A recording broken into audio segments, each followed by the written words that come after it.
Welcome to 7 Days Report, your reliable source of information from all major news from around the world. I'm your host, Vasilios Nikolaos Vitsilogiannis, and I'm happy to have you here with us this evening.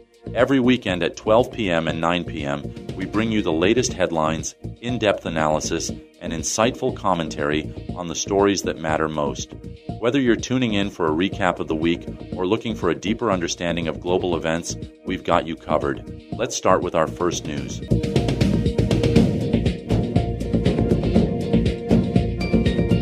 A chilling wave of sectarian violence has gripped Syria's coastal regions, with government-aligned forces accused of orchestrating a series of massacres against the Alawite minority. Recent investigations and eyewitness accounts reveal the extent of the atrocities, which have been described as ethnic cleansing by the perpetrators themselves. In the village of Al-Sanabar, also known as Pine Village, videos captured by survivors show government-backed fighters executing unarmed civilians, looting homes, and setting buildings ablaze. The attacks, which began on March 7th, resulted in over 200 reported fatalities, with locals estimating the death toll to be significantly higher.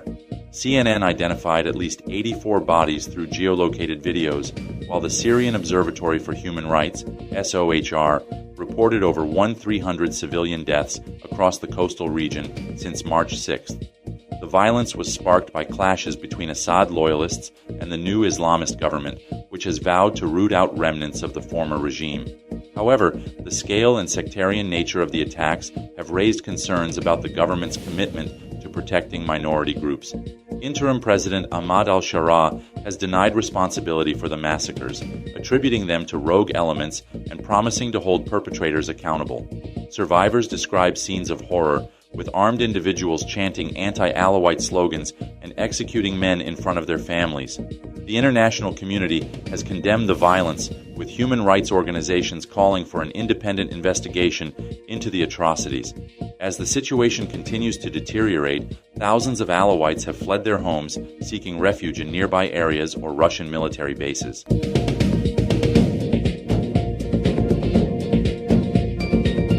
President Donald Trump's ambitious plan to regain control of the Panama Canal has encountered significant resistance, both domestically and internationally. Trump has repeatedly emphasized the need for the U.S. to reclaim the canal, citing concerns over China's influence in the region. However, his assertions have been met with skepticism and outright opposition from Panama and China. Recently, Trump highlighted BlackRock's acquisition of 2 ports near the Panama Canal as a step towards achieving his goal.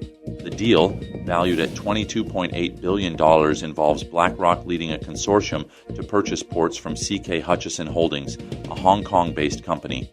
Despite Trump's optimism, China has sharply criticized the deal, labeling it as spineless submission and a betrayal, which has led to a significant drop in CK Hutchison's shares.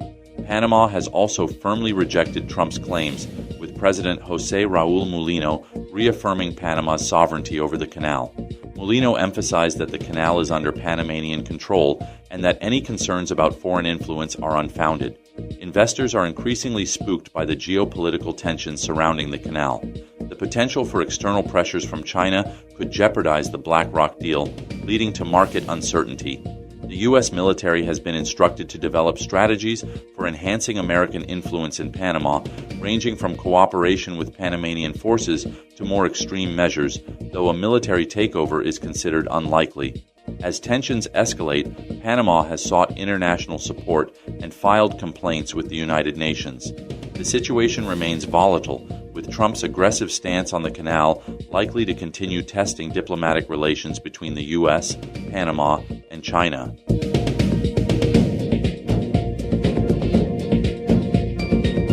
In a recent development, U.S. President Donald Trump and Russian President Vladimir Putin agreed on a limited 30-day ceasefire targeting energy infrastructure in Ukraine. This deal, while seen as a step towards peace, has been met with skepticism by Ukrainian officials and supporters.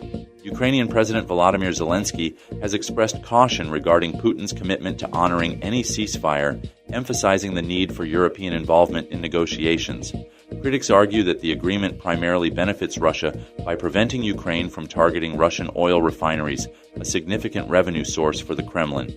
Edward Fishman, a former Russia sanctions lead at the State Department, noted that this restriction could hinder Ukraine's ability to pressure Russia economically. Ukrainian forces have used drone and missile strikes on Russian energy sites to maintain pressure on the Russian economy, which Moscow has labeled as acts of terrorism.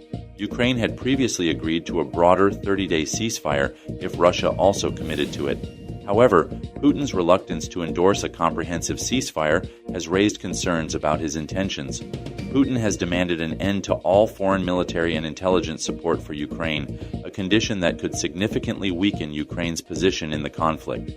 The Ukrainian government remains cautious about the deal, emphasizing the need for a comprehensive peace agreement that includes the return of occupied territories and the release of detained Ukrainians.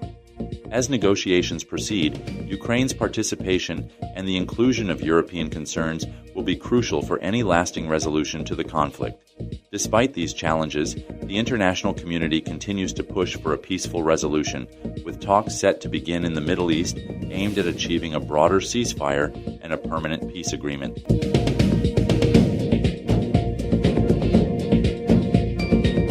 The recent release of over 2,000 previously classified documents related to President John F. Kennedy's 1963 assassination has sparked renewed interest in one of the most scrutinized events in U.S. history. While the files do not fundamentally alter the prevailing understanding of the assassination, they offer significant insights into Cold War espionage and intelligence operations. Here are 4 key takeaways. 1. CIA surveillance of Lee Harvey Oswald. The files reveal that the CIA closely monitored Lee Harvey Oswald, Kennedy's assassin, months before the assassination. Newly unredacted documents detail how the CIA tapped phones in Mexico City to track Oswald's interactions with Soviet and Cuban diplomats during his visit in late 1963. This surveillance sheds light on the agency's keen interest in Oswald, but stops short of suggesting direct involvement in the assassination. 2. Cold War espionage techniques. The declassified records provide a glimpse into mid-20th century intelligence methods, including fluoroscopic scanning to detect hidden microphones and other covert technologies. These details highlight the intense espionage activities during the Cold War and offer historians a clearer understanding of intelligence practices at the time. 3. Internal CIA concerns and reorganization. A memo from Kennedy advisor Arthur Schlesinger Jr., previously redacted, outlines concerns about the CIA's covert operations encroaching on diplomatic functions. Schlesinger suggested reorganizing the agency after the Bay of Pigs fiasco, emphasizing tensions between the CIA and other parts of the government during Kennedy's presidency. 4. Lingering questions and conspiracy theories. Despite the release, many questions remain unanswered. The absence of a smoking gun continues to fuel public skepticism about the official narrative that Oswald acted alone. Historians and researchers have praised the transparency, but note that some documents remain classified, leaving room for speculation.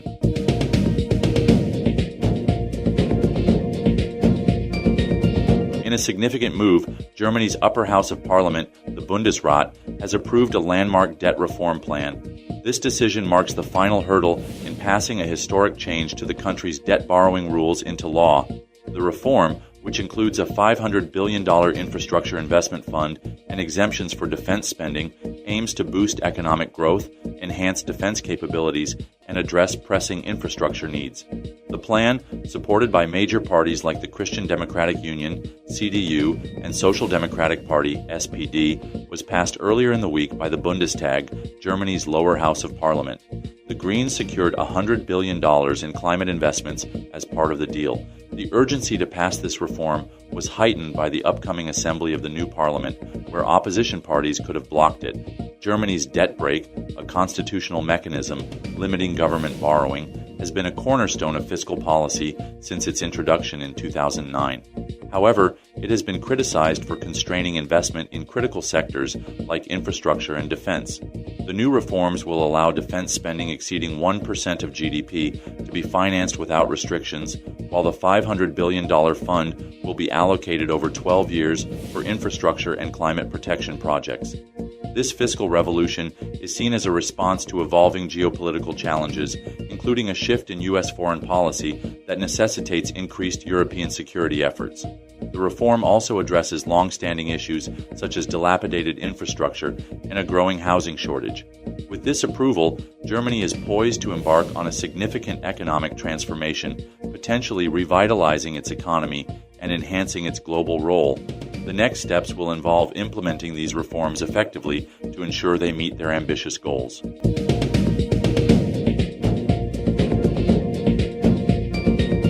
As we wrap up another edition of the 7 Days Report, I want to extend my heartfelt thanks for joining me this evening. We've covered a wide array of significant global events, and I hope you found our news insightful and engaging. Remember, you can catch us every weekend at 12 p.m. and 9 p.m. for your weekly major news from around the world. Stay tuned for our next meeting, where we'll dive deeper into the stories shaping our world.